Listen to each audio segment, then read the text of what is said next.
Why Viejo? Why Tiejo? Why do they call you? Again, Tiejo was the direct translation or the meaning of Tiejo was one who we have been waiting for a long time. Now, I kind of feel honored of having been called Tiejo because it can also be translated in another context. Well, in the one context is one that we've been waiting for a long time was because my gestation was 10 months. My mom carried me for 10 months instead of 9.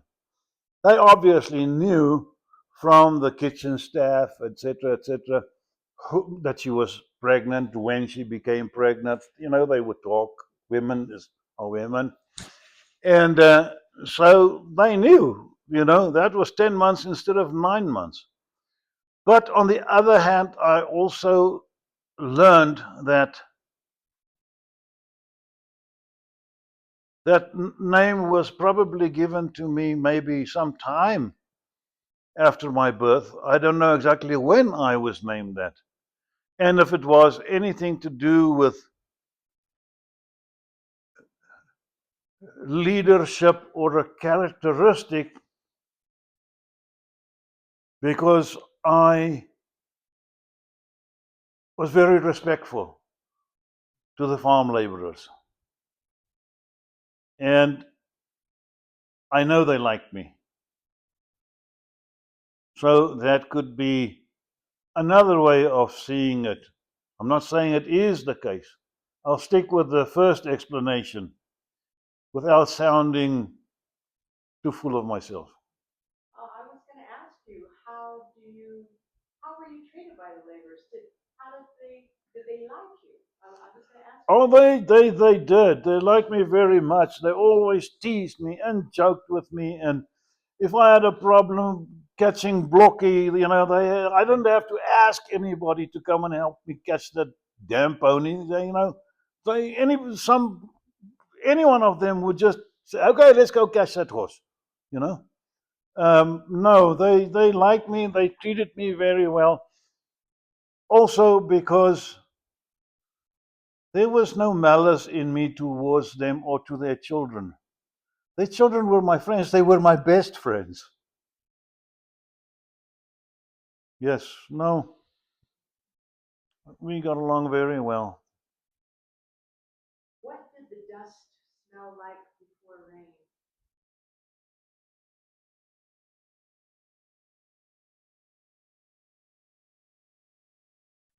Of course, dust is dust. It's dry. But I would rather say that now, for the life of me, I can't remember what that word is when you smell a freshly plowed land. Petrichor? Petrichor. That was always, for me, such a beautiful smell to smell. Not because of the rain. Yes, you could smell it when there was rain, but you could better smell it a day or so after the rains, when there was a tractor in the field plowing the field. Then you could smell the petrichor. Who scared you the most? Who scared me the most? Of my mother and father, you mean? In your life? Who scared you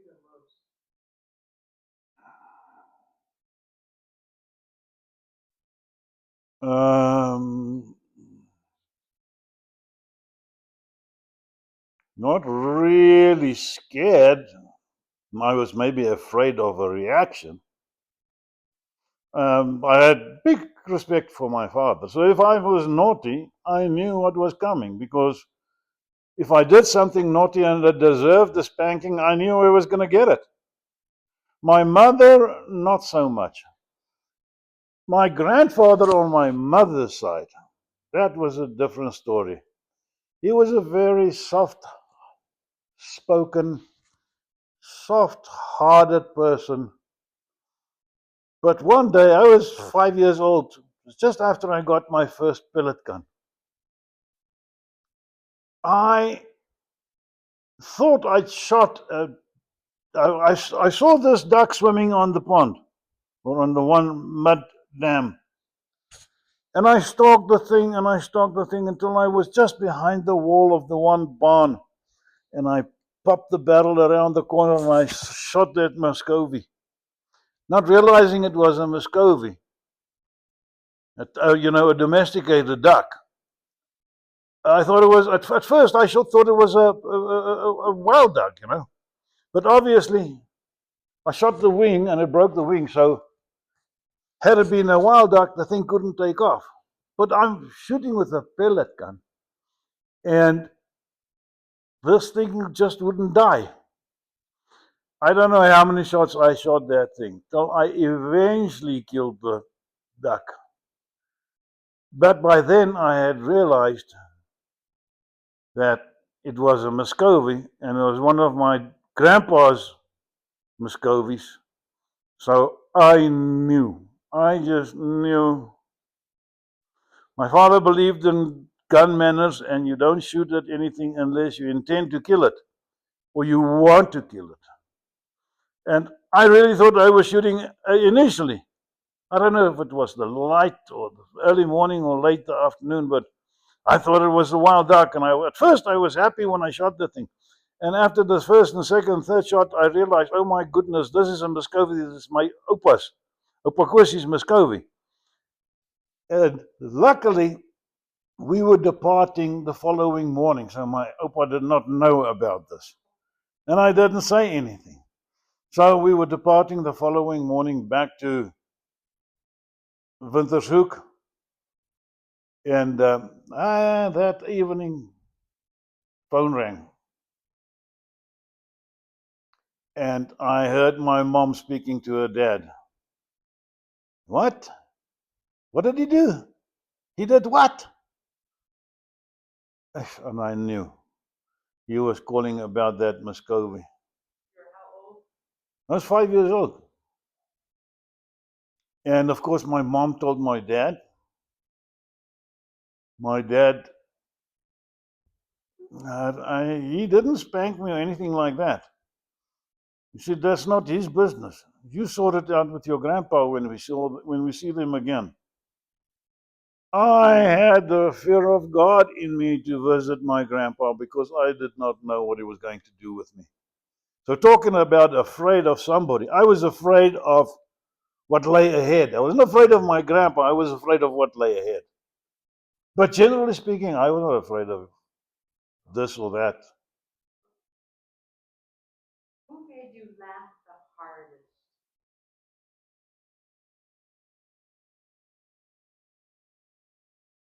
When I was small, that's funny. I can't remember when I laughed, who made me laugh the hardest. When I was a grown man, of course, I can tell you very clearly that South African humor is South African humor. And if you're not a South African, you more than likely won't understand it. But the guy who made me laugh the most was Herman Brits.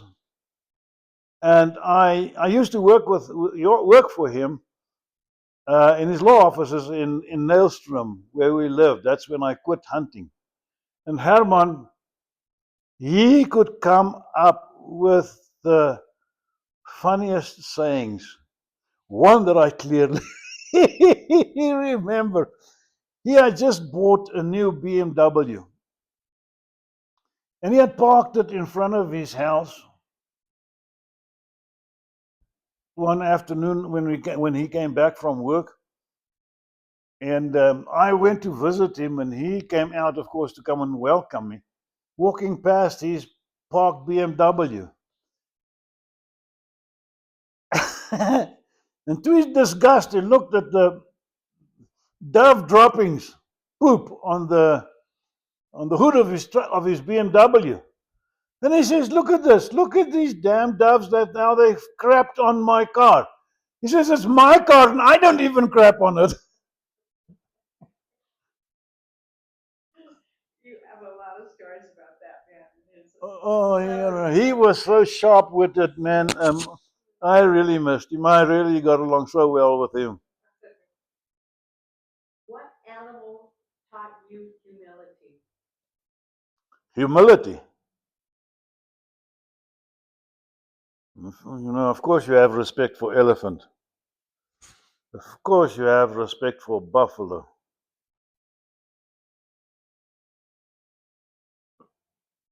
But I think the top of the list will be a leopard. You know, usually a buffalo, okay, if it's in dense vegetation, you will hear the vegetation crushing as he's rushing towards you. Elephant will trumpet when it charges. A lion will roar when it charges you, but a leopard not. Leopard is one of those things. Luckily, I have not experienced the sound, but a lot of people say when a leopard charges you, the first thing you hear is the crunching of bones, your neck bones. But you were charged by a leopard. Yeah, but that was, yeah, well, I shot it before it got to me. And what is still, yes, because, when I shot it in mid-air, but there was still nails and claws. A leopard is one of those things. I always say that to people. A leopard has 5 mouths. The mouth in its head, and it's got a mouth in every claw, which gives him 4 claws and the one in his mouth. But if it had teeth in its ass, it would have bitten you with that as well. What did your mother sing? Did she sing you lullabies at night? Yes, she sang lullabies. I don't know the song, but I can remember that she sang to me and my sister at night, putting us to sleep. Later on, she was always singing in the house, walking around the house, doing chores, whatever. Maybe not out loud, but she was always humming and singing, and I remember that very clearly. But later on, I can't tell you which uh, operas or whatever she sang in, but if I hear the music, I'll say, "Yeah, I remember that one. She sang that one. She sang this one." She had a beautiful voice. She was a fantastic soprano. What did silence sound like after this buffalo stampede? Silence. Well, that buffalo stampede, of course, that is a sound that is terrifying. The thundering of 150 animals, each with 4 hooves. The dust, you don't know if one is going to land on you, because the whole stampede caused dust for them as well, so they can't actually see where they're going. They're also just running and stampeding in the direction that they said to take off. But I don't know. All after I don't know. I can't answer your question. What the sounds, I think the main thing was, wow, we're alive. We're alive. And that was only due to my father's, I don't know if it was instinct or, of course it was immediate reaction, but he just knew that was the action, or the route to take is to immediately brain shoot that one buffalo that was ahead of the rest. grabbing me and throwing me against that carcass. Did Kana ever cry? I never saw him crying. Never ever saw him crying. One day, he had a story that he told about Ida. And Ida was about, he choked up when he told the story. But that was more because of piety. Do I pronounce it right? Piety than anything else. He always choked up when he told the story, but he didn't tell it to anybody. He would tell it to close friends. He and Ida were walking he always told me and Ida when it's cherry season not to swallow the cherry pips. Of course, children being children, I mean, if you're in the house and you're eating cherry, you're not going to get up and go and spit the pips out in the trash can or whatever. You swallow it. And she was walking with my dad in the cherry trees in the cherry orchard. And she complained and said that she needed to go to the bathroom. And my father said, you know, we're far from a bathroom. There's nobody here. All that you can do is I'll help you and you do your business right here. Shame. And what apparently that, and I'm not telling the story to belittle Ida, it is with a soft heart, well, with piety that I'm telling it myself. As Ida sat there and she did her business, and all that came out was a little heap of cherry pips. And nothing else. Just cherry pips into a little pyramid. And of course, my father must have had something to clean her up or whatever the case may be. But he didn't say anything to her because, you know, that would have embarrassed her terribly. But it was something that that softened his heart, if I could put it that way. He always told it, if he told it to very few selected friends, you know, with piety.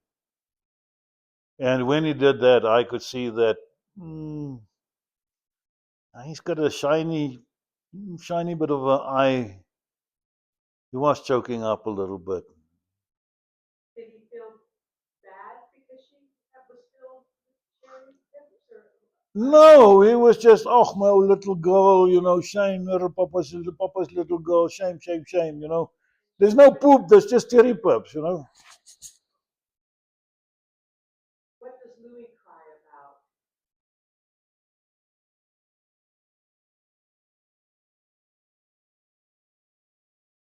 This Louis or my son Louis? You. Me. I'm a wuss. I cry very easily. Not bawling, but I'll choke up very easily if, even if I hear a beautiful piece of music, I'll choke up. But it is because of, I don't know why. People always see me as this clumsy, harsh spoken person, but deep down I am very soft hearted. I can get angry, and if I get angry, I'm angry. But no, in my previous life, I was called. No, cut that section. What was Africa like at dawn? It depends on where you were. Africa at dawn, if you're in a city, you wake up and whatever, there's smog and smoke and whatever, and because there's cars and buildings and people make fires in their houses and all that. But if you're out in the bush, that's something completely different. I've always said, if I have one day left on this earth, how would I spend that day? I said, well, if I can choose my location, can I? I said, yes. I was told, yes, I can. And my choice at dawn would be a cold winter morning in the Karoo, watching springbuck or black wildebeest. Later on in the day, I would like to be in the bush veld,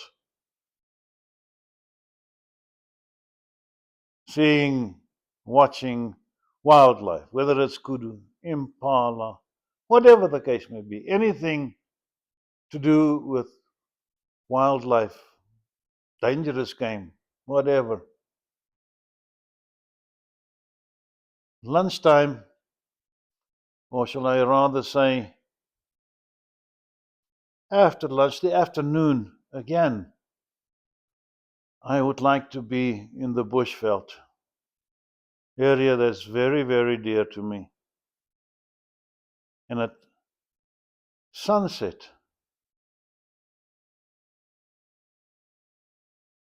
on the Zambezi River in Rhodesia, it can be either Victoria Falls or it can be Mana Pools. And that will be the choice of my last day, would be like that.